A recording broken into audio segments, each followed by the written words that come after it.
Bitti.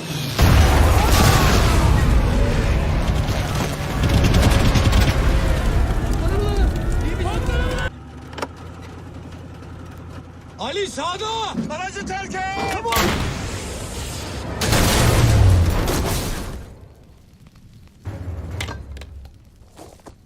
Ali! Bununla yerimizi belli edelim değil mi? Komutanım, müsaade edin ben bakayım. Dikkat et.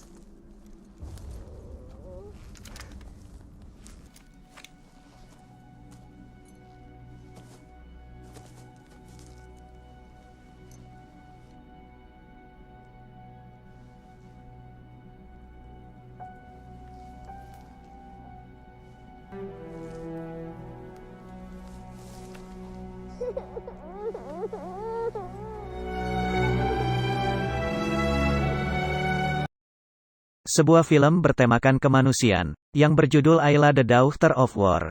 Diangkat dari kisah nyata, dirilis pada tahun 2017, dan disutradarai oleh Chan Ul-kai. Film ini menggambarkan bagaimana kondisi negara Korea Selatan yang saat itu dilanda perang saudara. Pada awal cuplikan film ini, memperlihatkan bagaimana serangan pada desa, di mana Alia dan orang tuanya tinggal. Dan pada penyerangan ini pula Alia terpisah dengan orang tuanya, untuk selama-lamanya.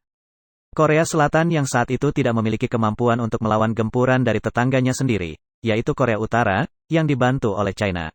Atas kondisi ini Korea Selatan lantas meminta bantuan dari negara lain. Dan negara Amerika dan Turki lah yang memberi respon pertama untuk memberikan bantuan.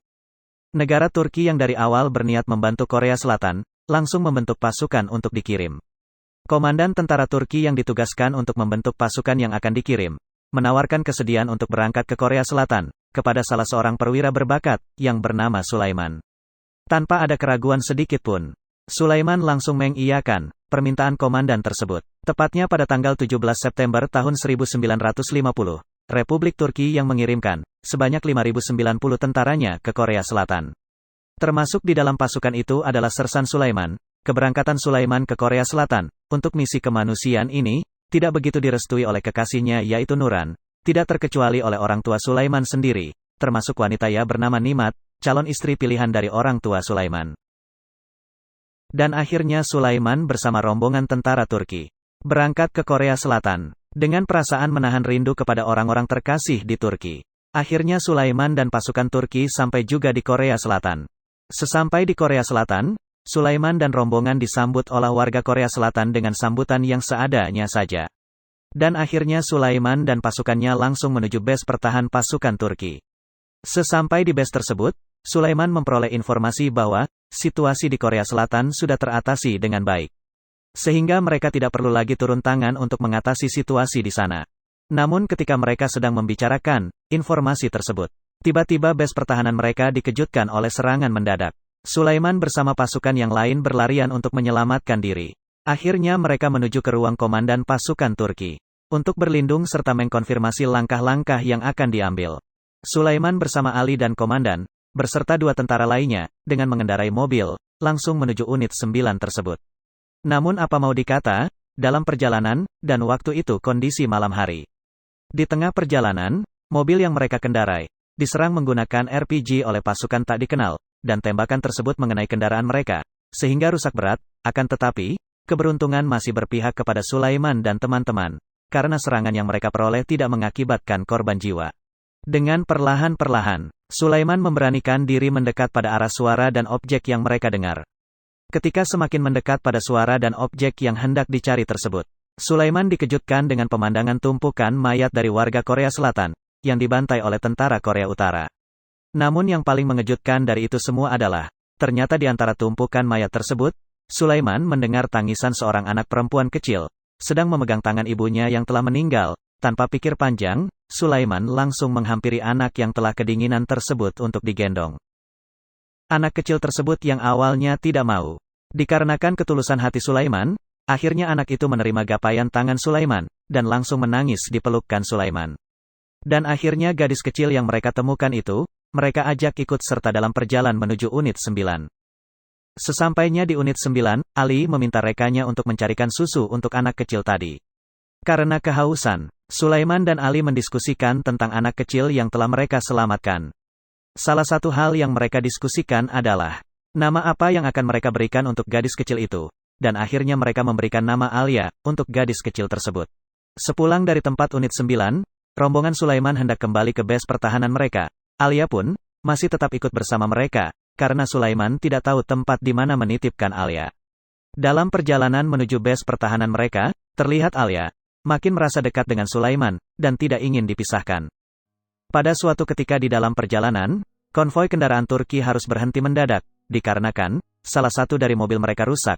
Sulaiman yang memiliki keahlian dalam bidang mekanik, diminta untuk membantu memperbaiki kerusakan mobil tersebut. Namun tiba-tiba sebuah tembakan dari peluru musuh, hampir mengenai tubuh Ayla, dan meleset mengenai tentara lain yang sedang menggendong Alia.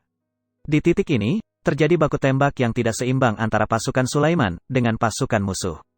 Dengan sekuat tenaga, bahu-membahu, Sulaiman bersama Ali dan tentara lainnya berusaha memberikan perlawanan, akan tetapi Sulaiman mengalami cedera bahu akibat tertusuk pisau pada saat perkelahian dengan tentara musuh.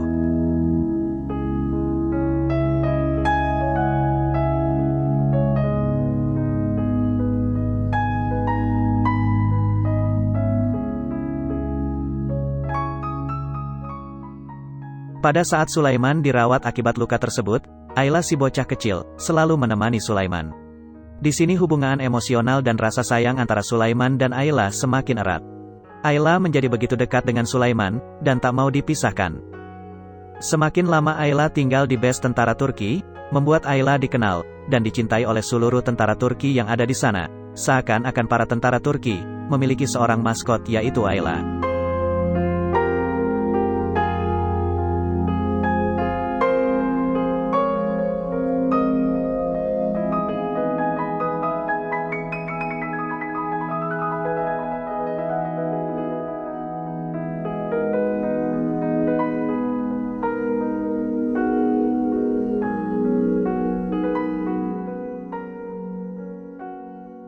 Seiring dengan berjalannya waktu, ketika Ali diminta untuk berjaga di perbatasan, dan naasnya Ali tertembak oleh musuh dan akhirnya Ali meninggal, hal ini menyebabkan Sulaiman begitu berduka atas kehilangan Ali.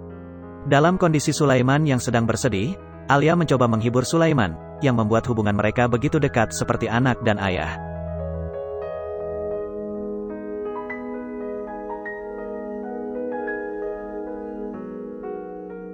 Tidak lama setelah itu, komandan memanggil Sulaiman untuk dipertemukan dengan pimpinan sekolah Ankara, yaitu sekolah yang didanai oleh pemerintah Turki. Atas masukan dari komandan dan saran-saran dari teman-teman, akhirnya Sulaiman setuju untuk menitipkan Ayla ke sekolah tersebut. Dan tibalah saat di mana Ayla diantar oleh Sulaiman ke sekolah Ankara. Sesampai di sekolah, Ayla sempat ragu untuk masuk ke sekolah tersebut, dan ingin meminta kepastian dari Sulaiman agar Sulaiman tidak meninggalkan dirinya.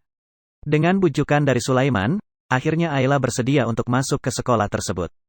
Di dalam gedung sekolah Ankara tersebut, Ayla terlihat sangat senang, karena melihat banyak sekali anak-anak seusianya, yang belajar juga di sana. Melihat raut muka Ayla yang sangat ceria, Sulaiman menjadi sangat yakin, bahwa ini adalah tempat yang tepat untuk Ayla dititipkan.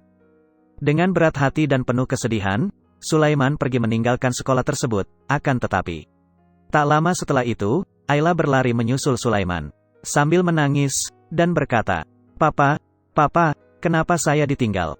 Sesaat itu juga, Sulaiman langsung membawa Ayla pulang. Sesampai di tempat mes, Sulaiman langsung menyiapkan sebuah koper besar, yang sedikit dimodifikasi. Koper ini disiapkan oleh Sulaiman untuk membawa serta Ayla ke Turki. Saat Sulaiman hendak memasuki kapal, tiba-tiba kepala sekolah Ankara dan beberapa tentara memanggil Sulaiman, dan langsung menanyakan di mana Ayla berada. Akhirnya tentara tersebut memeriksa koper bawaan Sulaiman, dan ternyata ada Ayla di dalamnya. Atas tindakan dari perbuatan tersebut, Sulaiman diminta untuk mengeluarkan Ayla dari koper, dan tidak serta membawa Ayla ke Turki. Dengan berat hati, dan rasa sedih, serta diiringi tangisan dari Ayla. Dengan sangat terpaksa Sulaiman pulang ke Turki, tanpa Ayla di sisinya.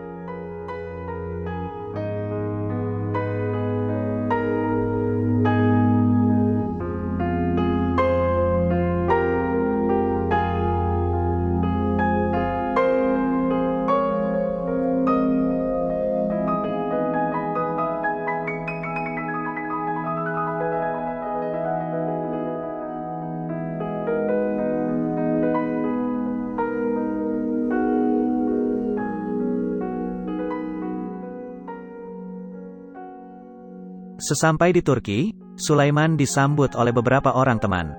Namun Sulaiman tidak melihat Nuran, kekasihnya ikut menjemput. Ternyata Sulaiman mengetahui kalau Nuran sudah menikah. Tidak ingin larut dalam kesedihan, Sulaiman langsung menyurati orang tuanya dan memberitahukan kalau Sulaiman sudah pulang ke Turki. Dan Sulaiman akan mengikuti permintaan orang tuanya untuk dimenikah dengan Nimet, wanita pilihan orang tuanya. Setelah menikah, Sulaiman tetap aktif di kemiliteran Turki, dan Sulaiman pun tetap memikirkan bagaimana berita tentang Ayla. Sulaiman dan istrinya Nimet akhirnya tepat 60 tahun terpisahnya Sulaiman dan Ayla. Ada semacam lembaga veteran dari Turki dan Korea Selatan, hendak membuat dokumentasi tentang peran serta Turki dalam membantu Korea Selatan. Sulaiman pun menceritakan tentang terpisahnya dirinya dengan Ayla, dan untungnya ada seorang wartawan Korea Selatan, bersedia membantu untuk menelusuri keberadaan Ayla. Dengan mengumpulkan semua dokumentasi, menghubungi semua narasumber, akhirnya wartawan tersebut terhubung dengan wanita Korea yang berusia 65 tahun. Dan bernama Kim Eun-ja. Kim Eun-ja diperlihatkan dengan beberapa foto dirinya dengan Sulaiman. Dan langsung menangis, dan Kim Eun-ja meyakinkan kalau itu adalah foto dirinya. Dan tibalah saat pertemuan itu. Sulaiman dan istrinya Nimet langsung berangkat ke Korea Selatan. Dan di sebuah taman, untuk pertama kali, setelah 60 tahun terpisahkan, ayah dan anak beda bangsa ini bertemu kembali. Dengan rasa haru dan kerinduan Ayla berucap, "Kenapa ayah begitu lama baru menemuiku?" sambil menangis. Oke kawan semua, begitulah akhir dari film ini. Banyak sekali pesan moral yang bisa kita petik pelajarannya. Kepada kalian yang suka, jangan lupa untuk subscribe, like and comment. Kita bertemu lagi untuk review selanjutnya. Wassalam.